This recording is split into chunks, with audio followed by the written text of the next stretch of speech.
Oke, teman-teman, kita lanjut lagi.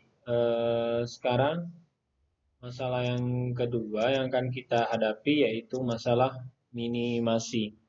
Nah, minimasi ini kebalikan dari maksimasi, erat kaitannya juga, tapi ada beberapa syarat yang harus teman-teman perhatikan.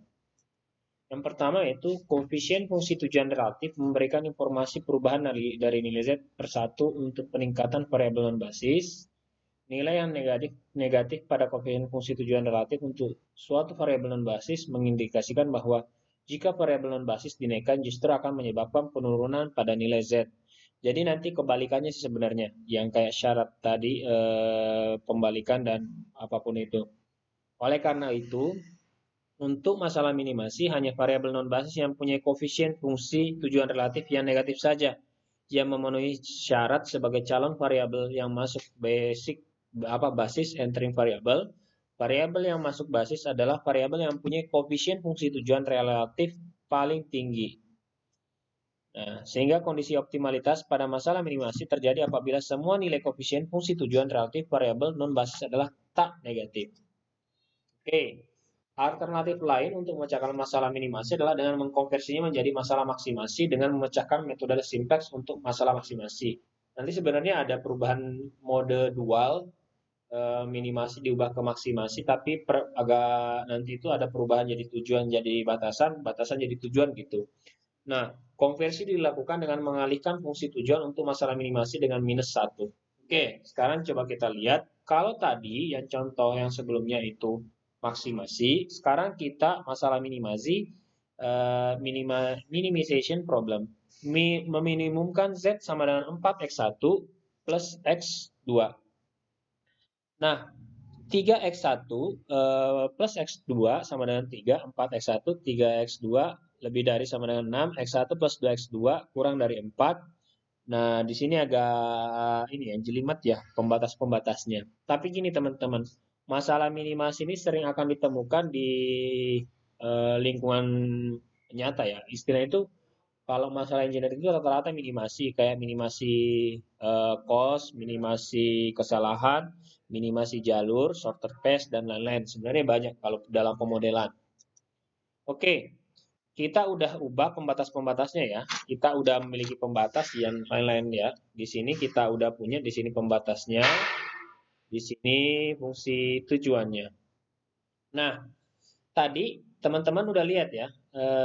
Di sini kan minimum ya. Z sama dengan 4x1 plus x2. Sekarang kalau coba kita cut dulu ya. Kita coba kalau diubah jadi maksimal gimana sih dia? Oke. Oke. Kita lihat perbandingannya teman-teman. Yang berubah tadi minimum jadi maksimum. Fungsi pembatasnya masih sama ya. X sama dengan 3, min X kurang 1, 4X, X2 kurang 6. Jadi sama tadi solusi optimal kalau berdasarkan sama, tetapi nilai optimalnya berbeda dalam hal tanda dengan kata lain. Nilai minimum dari Z itu sama dengan minus nilai maksimum dari Z. Jadi kayak gitu teman-teman. Jadi mengubah fungsinya itu mengubah fungsi tujuan. Nah, cara simplexnya tadi yang kayak teman-teman nanti bisa dapatkan. Oke, itu tadi masalah minimasi dan maksimasi. Permasalahannya sekarang masalah-masalah komputasi dalam metode simplex. Nah, masalah-masalah komputasi nilai yang sama pada koefisien fungsi tujuan relatif yang terbesar. Pilih variabel non basis yang akan masuk entering variabel secara sembarang. Nilai yang sama pada rasio minimum untuk dua atau lebih pembatas. Salah satunya itu pilih variabel yang akan keluar secara sembarang. Implikasi dari nilai yang sama ini adalah akan menghasilkan solusi degenerate atau turun ya. Contoh misalnya teman-teman, solusi optimal alternatif dan solusi yang tak terbatas. Kita fungsi di sini maksimumkan Z sama dengan 2x1 plus 4x2, x2 2x1. Kalau misalnya kita ubah jadi tabel simplex, seperti ini. 1, 2 tambah x3 ya 1, 0. Nah, kemarin kan kalau masalah maksimum, kita cari dulu yang paling tinggi nilainya yaitu 4. Oke, setelah 4, sekarang 5 bagi 2 dan 4 bagi 1, yang paling kecil yang mana? Yang paling kecil ini ya. Berarti otomatis ini jadi baris baru. nanti setengah, jadinya 1 setengah 0 2,5 atau 5/2 ya. Oke, baris barunya kalau kita cari ya, di sini kan jadi pivot kolom ya, ini kan jadi pivot kolomnya ya.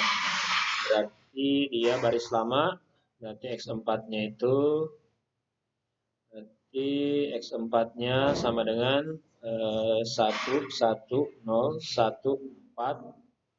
Kalau kita kurang dengan pivot kolomnya, kurang 1 kurang 1 kurang 1 kurang 1 kurang 1 kali baris barunya berapa? 1/2 1 1/2 0 2,5. 1 dikurang 1/2 apa tuh teman-teman? Setengah ya, setengah tambah setengah. 1 dikurang 1 0, 1 dikurang setengah setengah, 1 kurang 0 1, 4 dikurang 2,5, ini ada 4 dikurang 5/2, 2 bagi 4, 2 bagi 1, 2 kali 8, 8 kurang 5, 3/2 ya. Salah malah, sorry, ini bukan ya, salah tulis.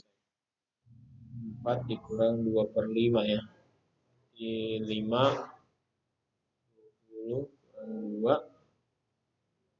18/5 ya, 18/5. Coba kita cek ya, sama ya, sama sampai dia 5/2 dan lain-lain ya. Yang jadi masalah di sini kan tadi kita cek ya, solusi optimal alternatif ya, dia jadi ada alternatif gitu, kurang baru kolomnya, buat kolomnya nanti baris lama kurang baris baru ya, 1/4 kurang 2,5 0 min 1/2,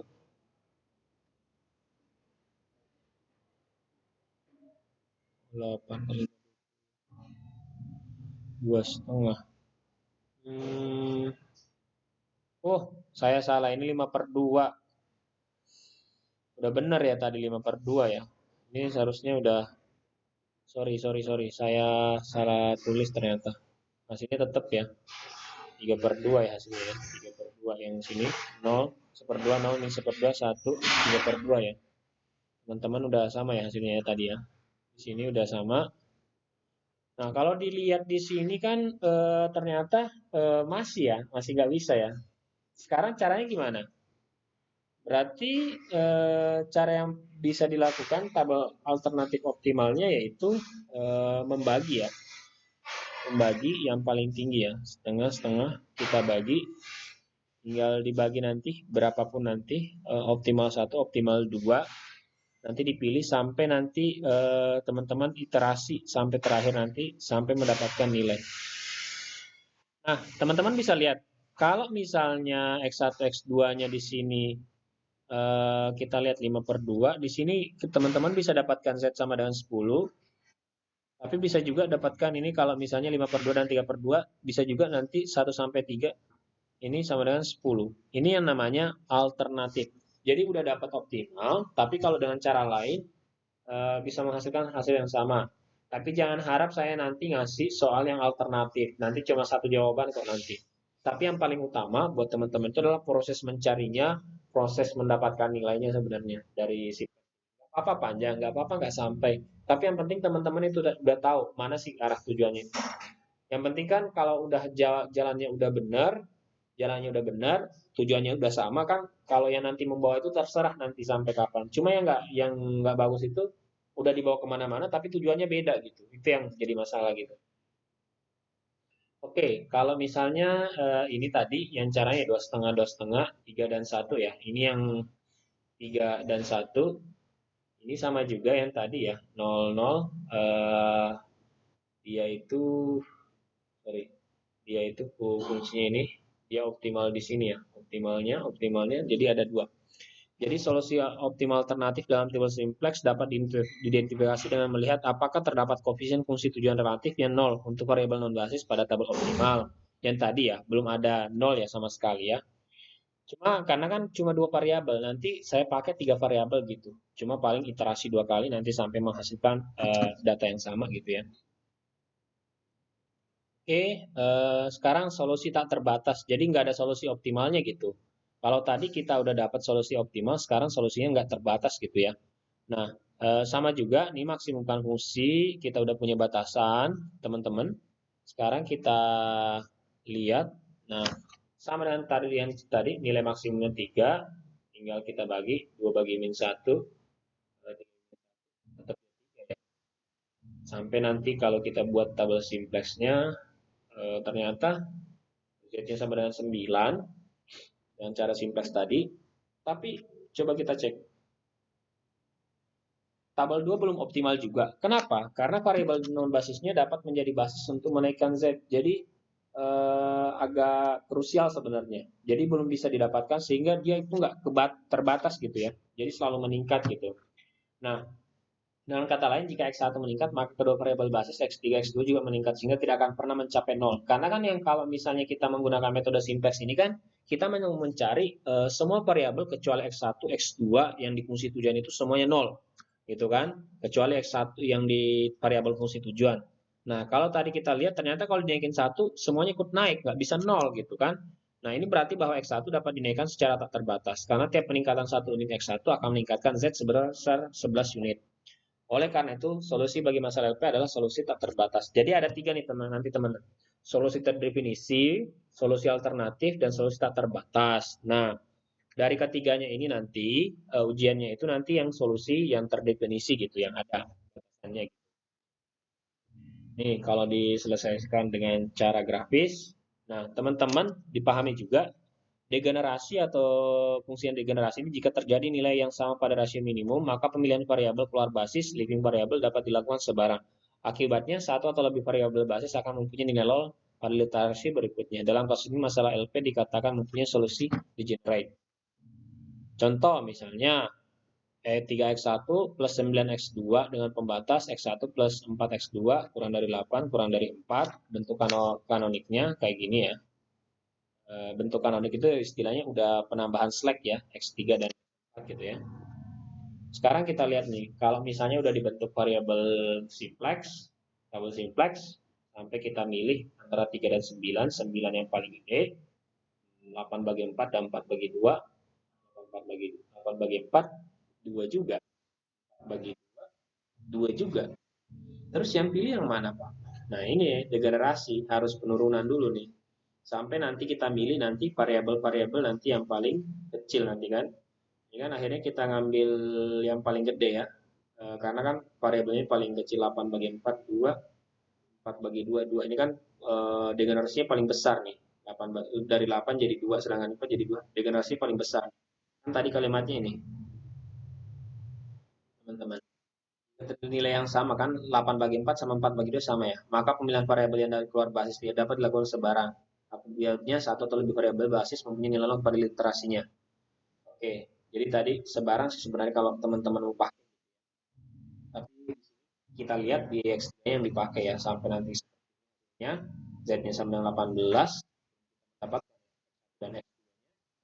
Kalau dicek solusinya kita mendapat satu Z-nya, berarti X2-nya itu sama dengan 2 variabelnya. Kalau kita kembali, berarti tadi 2 kali 9, 18, X1-nya 0, berarti 18 maksimumnya di 18. Nah, impres praktek dari degenerasi terdapat pembatas yang redundan atau berulang kali gitu.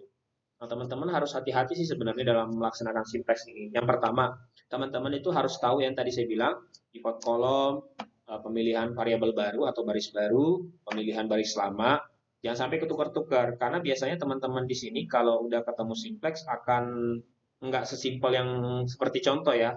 Makanya kalau misalnya saran saya, walaupun nanti ujiannya nanti tulis tangan, teman-teman bisa pakai Excel sebagai bantuan untuk panduan gitu. Tapi nggak usah diupload Excelnya. Tapi yang penting teman-teman nanti cara penulisan, cara bekerja, dan ingat waktunya terbatas. Makanya teman-teman harus banyak latihan nanti disimpan.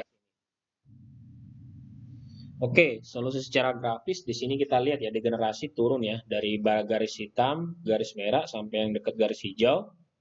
Nah, dari sudut pandang teoritis, degenerasi mempunyai implikasi fenomena cycling atau circle. Jadi mengulangi iterasi yang sama tanpa memperbaiki nilai fungsi tujuan atau tak pernah berhenti. Jadi ngurut terus tapi nggak ada solusi gitu ya. Solusinya sama sebenarnya, tapi ngurut terus. Kalau misalnya di komputasi software itu akan jalan terus gitu sampai fungsi tujuannya, tapi hasilnya tetap sama. Oke, penentuan basis layak di sini ya teman-teman ya. Sebenarnya agak beberapa sih yang saya harus, aduh, malah nyerah.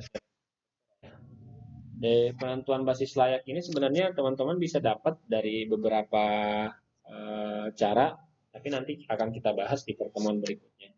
Oke, mungkin gitu aja ya dari teman-teman tadi. Sekian dari saya. Assalamualaikum warahmatullahi wabarakatuh.